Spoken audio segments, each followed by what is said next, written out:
Okay, so our theme has been, over the last few weeks and months, a better story, as we know. And others have been speaking about a better story now. And certainly the Christian faith is all about a better story now, not pie in the sky when you die. However, having said that, that kind of is my theme, because we're looking at a better eternal future. And so that better story affects us, because there are competing stories out there about what is a better future. And we're going to look at this particular passage, Revelation 21. It's going to show us that there is a better reality, a better presence, and a better experience. And so we mustn't just ignore the fact that there are competing competitions out there about this. So we're going to look at some of those competitions. And first of all, there's the bleak alternative to the Christian message. And that is simply this: when you're dead, you're dead. There's no better future. There's no afterlife. There's no God. And so do we have a better future than atheism? Because atheism says, well, actually, man's default position is atheism. It's not religion. But in fact, if you look at the history of humanity throughout the world, right from earliest prehistory days, you'll always find there was evidence of people having a belief, having a faith in God, whether that was ancestor worship or whether that was animism. Humanity has always known outside of itself there is something bigger, there is something better. So do we have a better future than atheism? Yes, we certainly do. And so it doesn't matter intellectually, you can try and suppress that, which is what a lot of people do. But in fact, it's still there. We instinctively know that there is something out of ourselves, something greater than ourselves. But hasn't science moved us beyond religion? You hear it said. We don't need God to explain everything. I'm going to filch a John Lennox story or illustration, and I'm going to modernize it a bit. So if you can imagine this island where these people actually need transportation. They need something which will help them move stuff around rather than using hand carts. And so Elon Musk, the great benefactor, I know that's hard to believe, but Elon Musk donates some of his cyber trucks to this island.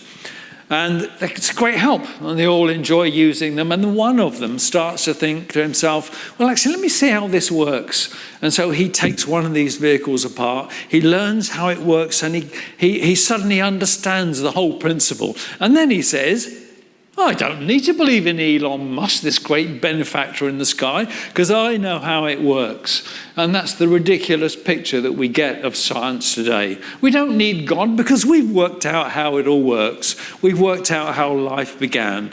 Now, unfortunately, there are still gaps. And one of the biggest gaps is really science can't answer how something came from nothing, how the universe came to be. So this is a quote from Stephen Hawking, The Grand Design, that was his book, and he argued that the universe created itself from nothing due to the laws of physics. We could talk about that. Gravity, he argues, was the reason the universe created itself. It was inevitable that spontaneous creation would occur because of gravity. Did you spot what he did there?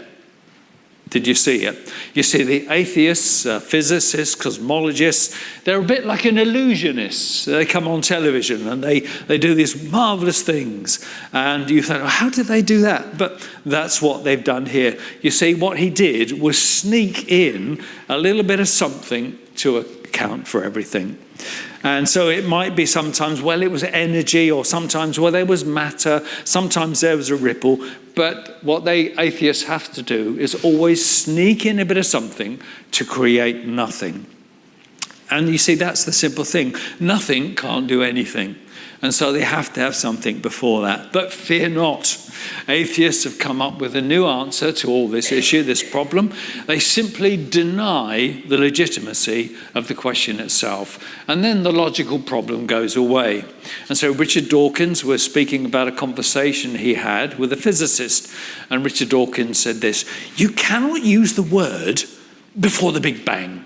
Time itself began with a Big Bang. There was no before the Big Bang. I know it's contrary to common sense. Physicists don't necessarily deal in common sense. We are not physicists.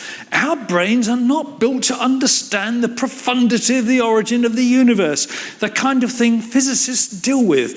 Can you see he's almost creating this papal infallibility, this high priesthood of physicists, because they're wonderful and only they can understand things. You see, the trouble is atheism really has no better hope for the future. And if you look at Richard Dawkins' first book, The Selfish Genes, he said this: the universe we observe has precisely the properties we should expect if there is, at bottom, no design, no purpose, no evil, no good, nothing but blind, pitiless indifference. And so atheism has nothing to say, no words of comfort for the parent whose child has died.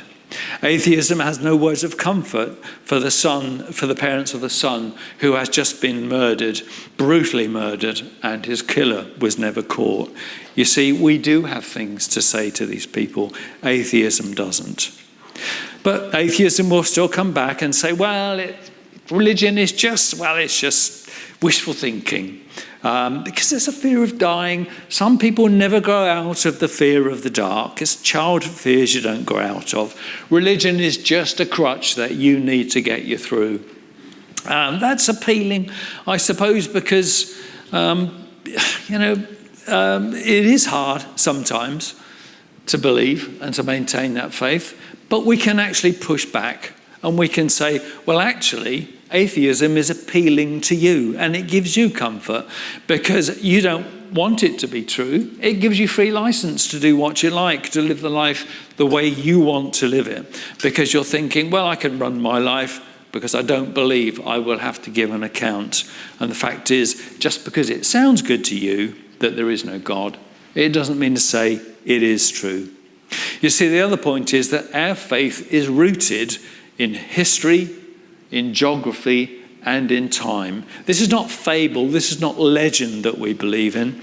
It actually has historical reality behind it. Our faith is born out of eyewitness testimonies in the Gospels, or those that knew eyewitnesses.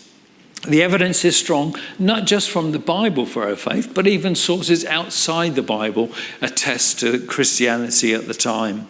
See, Jesus' resurrection was one of the most unique and the most important events in history. And there's really good circumstantial evidence for that. Can we prove it? No. But there again, you can't disprove it either. And so that's the reality that we have. But it's based on good evidence, and Christianity is that. So some concede that, well, okay, there's more than we can say. I agree, but I don't believe in your God. I believe there's some kind of force out there, some kind of creative. But it's impersonal, but it created everything. You see, the trouble is with that, and I see why it's comforting, because energy doesn't make demands on you. Energy just lets you carry on the life the way you want to live it. But there's a breakdown in the logic, because if this is an impersonal force that created everything, it demanded a decision, it demanded a will, and energy must have a will. It doesn't have a will. If I look at my electricity socket at home, I can't tell it what to do, it can't tell me what to do. So it actually exists. There's a breakdown in logic there. And the second thing is that we are personal beings. We love, we value, we cherish. And so what that would mean is that the creation has become superior to the creator. And that really doesn't make any sense at all. So some might argue, yeah, okay, but is your faith better than other religions? Why is your faith better? Isn't it arrogant to say that Christianity is superior to other religions? Well, yes, it would be arrogant if we were saying that Christians are ethically superior to others. We're certainly not saying that. In fact, some other religions put us to shame sometimes. And it would be arrogant if we were saying other religions were devoid of truth. There is truth in other religions. But you see, we don't say that. We acknowledge that. But you might say, well, isn't Christianity just one of those paths that you hear of, leading up to the summit, trying to reach up to God? But the fact is, no, we have to push back on that, because Christianity is not a path up the mountain. It's not about us making our way up the mountain by our own efforts. It's not through gaining some kind of secret knowledge or clawing our way up to the top. Our faith is God coming down and reaching us. And that's what makes us unique. That's what makes Christianity different to all other religions. And the amazing thing is with the Bible that God says, I created everything. I created you, and I want to have a relationship with you. And that's the astonishing thing. God says, even though you've screwed up, I still want that relationship with you. That's why I created you in my image. And secondly, we push back because Christianity is not just a path, it's a person. And that's the big difference. If you look at all the things that Muhammad said, that Buddha said, that Krishna said, nothing comes close to what Jesus said. Jesus didn't say, well, here are my teachings, follow them. Jesus said, come to me, all you who are weary and heavy laden, and I will give you rest. Come to me if you're thirsty, and I will give you drink. It just amazes me that when the Pharisees sent to arrest Jesus, they came back empty-handed. And they said to them, where is he? Didn't you bring him with him? And they said, no one spoke like this man. No one spoke like this man.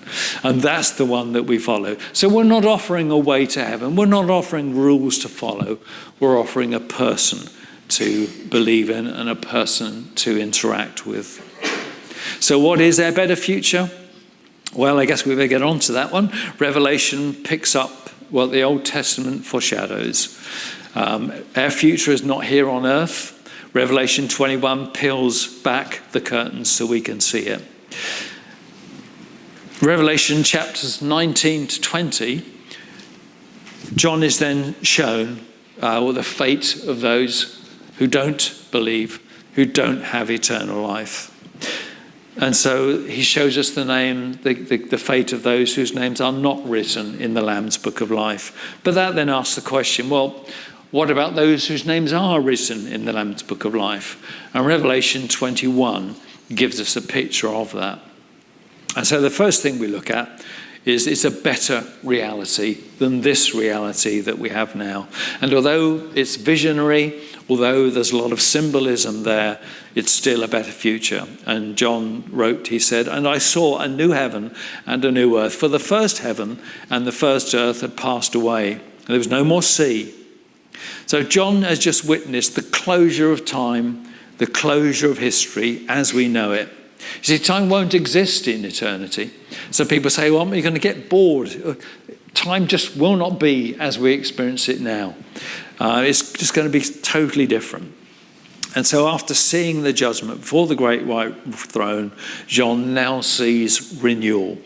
And Peter wrote, the heavens will disappear with a roar. The elements will be destroyed by fire. The earth and everything in it will be laid bare. I'm told the Greek, because I don't know really any Greek, but I'm told that the word is not so much about writing off and starting again, but it's more about renewal. It's more about recreation. And so you see that. And it wasn't just us that fell. It was nature that fell along with us. We dragged nature down.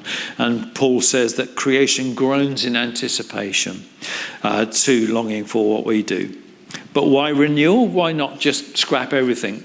Well, God doesn't want to give Satan that pleasure and that victory. God wants to renew his original purpose. And that's why when you look at the Bible as a whole, you'll get Genesis and Revelation bookending God's word. So in Genesis, we find that Genesis starts with creation and Revelation ends in recreation. Genesis starts in a garden and Revelation ends in a garden city. In Genesis, God walked with Adam.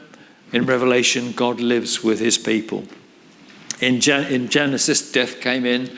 In Revelation, there is no more death. In Genesis, sorrow and pain began. In Revelation, sorrow and pain are thrown out. You see, Satan is the great deceiver. He was present there in the garden. He is thrown into the lake of fire at the end.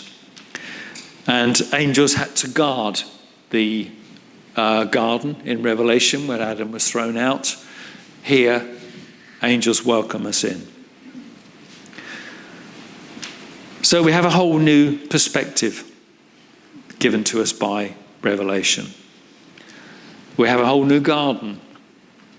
And for me, those words that we read in John's Gospel, now in the place he was crucified, there was a garden.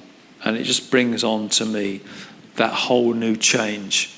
And I loved it when Mary said, or John said, thinking he was the gardener. They said to Jesus, where have they laid him? And of course, the biggest contrast between Genesis and Revelation is in Genesis, Adam is presented with his bride, with Eve. In Revelation, the Father presents his Son with his bride, the church. And he said, behold, I make all things new. So did you get the sense of excitement there that God is finally seeing everything come to being? Some of you might say, oh, hang on a minute though. Didn't you read, what? No sea, no beaches. I kind of love the sea. I love the beach. There's nothing I like better than to go on holiday by the sea. But you have to remember that in Bible days, the beaches weren't loved. The beaches were not really places of recreation. And John was separated on the Isle of Patmos by a sea, so he had no love lost for the sea. But in the Bible, the sea very often represents chaos. It very often represents evil. And so what God is saying, that there will be none of that in his new Jerusalem, in his heavenly kingdom. So don't despair though, because we do read of a river and we do read of a sea of glass, clear as crystal. And so John carries on. He says, and I, John, saw the holy city, the new Jerusalem, coming down from God out of heaven, prepared as a bride adorned for a husband. Finally, I'll be perfect. And Catherine will be so pleased about that. But you might ask the question, well, how can a city be a bride? And how can a bride be a city? That doesn't make sense. But of course, a city is represented really by its population. And that is what John is bringing out for us here through in Revelation. And so as believers, we are the people. We are the new Jerusalem as the believers. And it's contrasted with the other city in Revelation, and that's Babylon. And so just as Babylon represents its city, the new Jerusalem represents God's city. So we contrast the beautiful city of the bride and the prostitute city. But who adorns the bride? In our culture, of course, the bride has to adorn herself. And so Catherine prepared herself for our wedding day. I wasn't allowed to see the dress, but it was all there. And then that day I looked round and there she was coming down the aisle in that beautiful wedding dress. But we don't have to adorn ourselves for the wedding of the Lamb. Isaiah 61 says this, I delight greatly in the Lord. My soul rejoices in my God, for he has clothed me with garments of salvation and arrayed me in a robe of righteousness. We don't dress ourselves through our good works. We dress ourselves through his grace and his provision. So thinking about the bride of Christ, that kind of brings to mind what we used to call courtship. Okay, there are different words for it now. We obviously meet a lot of ultra-Orthodox Jewish people. And in ultra-Orthodox Judaism, I underline ultra-Orthodox Judaism, they still do have matchmakers. And so a parent will come to the matchmaker and say, can you find a bride for our son? Or can you find a bridegroom for our daughter? And so the matchmaker will look through their books. They will look at the genealogies as well, just to make sure there's no interbreeding between them, because they're quite small communities really, and will come up with a suggestion. And so it really is kind of like an arranged marriage. And so the couple will get together, chaperoned, and if things seem to go well and they seem to like each other, then they will have some time alone with each other, getting to know each other, and then they make a decision. Yeah, I think I think this is the person for me. And so then they will get married. So it's an arranged marriage, obviously with agreement. But it's totally different in our society, because in our society we spend time trying to get to know each other. And I guess what often gets overlooked are some of the questions that we should be asking. What is this person like? What are they like when things go wrong? What are they like when they get angry? These are the questions that you should be looking out for when you're dating someone. But these are the questions that obviously we just don't care, because we're so caught up with someone. But it's about finding out. And I just wonder, when we get to glory, is it going to feel like for us like an arranged marriage? We've got this person we're not that familiar with? Or are we going to spend time getting to know God now? Getting to know Jesus now? Because that's one of the reasons why we're here. We're here to get to know God now. And we'll never stop learning about him in eternity. There's always something else we're finding out about him. There'll always be experiences. And I look at the size of the universe sometimes, and my mind just boggles. I really don't understand it. But I think in eternity I'm going to be able to explore all of that, and to see all of that, to see God's marvellous creation. I'm really looking forward to that. So in the New Testament times, couples were betrothed, and the bridegroom would meet the bride. They would then agree, and then the bridegroom would go back to his home, and he would then prepare a room for her. Maybe that would be extending the house. Obviously no planning issues there. But he would prepare for her a room. Does that ring any bells for anyone? John chapter 14, maybe. And so secondly, we have a better presence of God that we experience now. We experience God now, but we're going to experience him even more. And John said, "And I heard a great voice from heaven saying, Behold, the tabernacle of God is with men. He will dwell with them, and they shall be his people. And God himself shall be with them and be their God." And the astonishing thing to me is the creator of the universe wants a relationship with his creation. He wants a relationship with you. We saw this in the garden. Adam walked with God in the cool of the day. And when Adam went his own way, creating an enduring separation, we understand that's a loss to man. But do we ever consider that it was also a loss to God? The astonishing thing is that the creator of the universe, the one who is all self-sustaining, the one who is perfect now in his union with Christ in the Godhead, that triune relationship that he has, that he desires, not needs, he desires to have a relationship with you and with me. We saw this in the tabernacle when God wanted to be with his people, his fallen people. We saw the way that in the tabernacle God was desiring to be with his people. Although it was limited, God still had that interaction. And it's just incredible that the creator of the universe loves us and wants to have a relationship with us. We also have a better experience, thirdly, of God, because we'll be walking by sight. And God shall wipe away all tears from their eyes. There shall be no more death, neither sorrow, nor crying, neither shall there be any more pain, for the former things have passed away. We'll come back to that point. And he who sat on the throne said, Behold, I make all things new. And he said to me, Write these words, for they are faithful and true. If you think there's a beginning to your life, listen to what David wrote.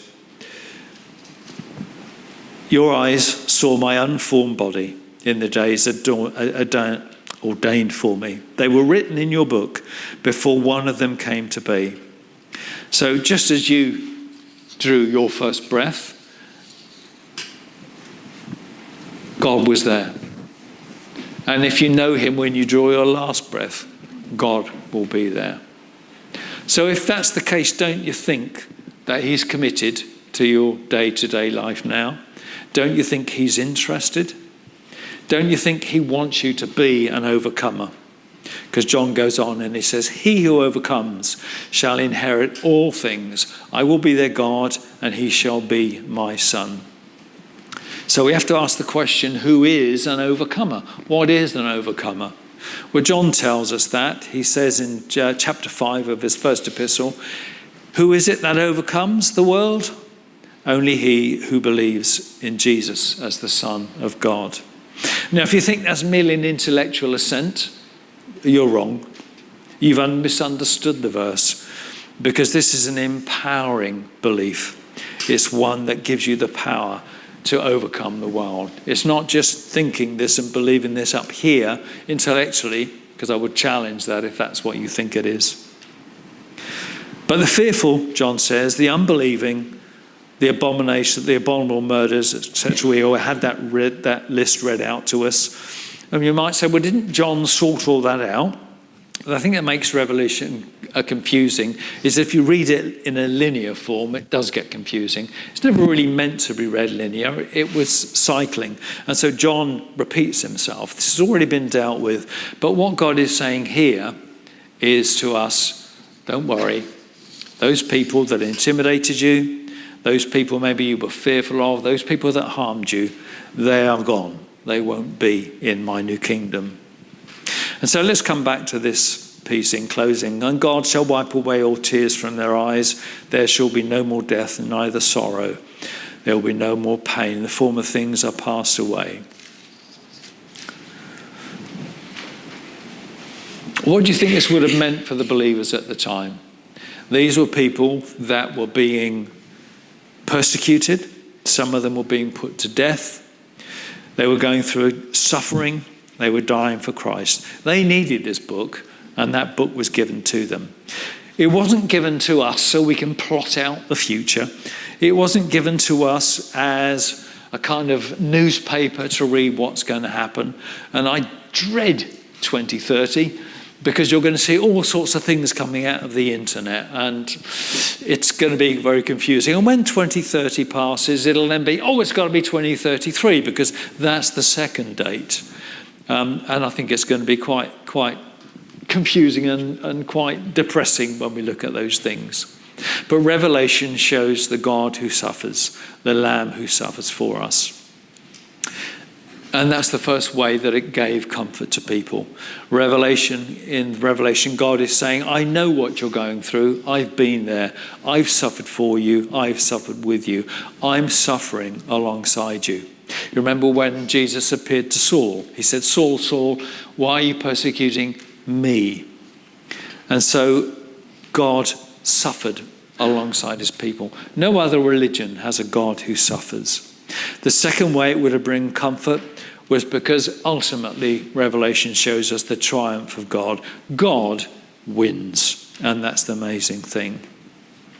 So when we come to this verse, God uses the most intense and most intimate language that he possibly could.